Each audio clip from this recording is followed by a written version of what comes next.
Het ziet er naar uit. Mijn ragfijne politieke gevoel voorspelt dit. Dat de VVD voor de derde keer op een rij de grootste partij van Nederland is bij de landelijke verkiezingen.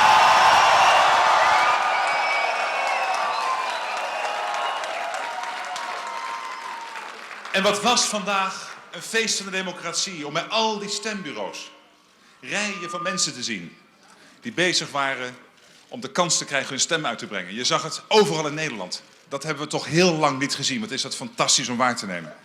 Maar ook dat onze boodschap aan Nederland, het gesprek wat we met de kiezers gevoerd hebben, dat we de komende jaren de koers willen vasthouden om dit land veilig, stabiel en welvarend te houden, dat die boodschap in Nederland is gehoord en dat Nederland ons dit resultaat heeft gegeven. Daar zijn wij bijzonder dankbaar voor. Maar het is ook een avond, en dat zie je in heel Europa.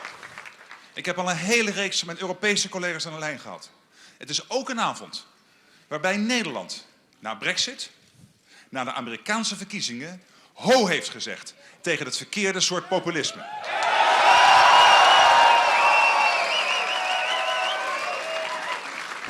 In een campagne is het onvermijdelijk dat de verschillen worden benadrukt.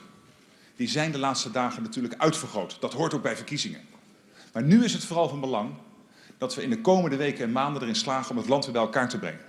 En erin slagen om een stabiele regering te vormen, zodat we dit land ook in de komende 4 jaar op een verstandige manier kunnen besturen. En daar wil ik alles voor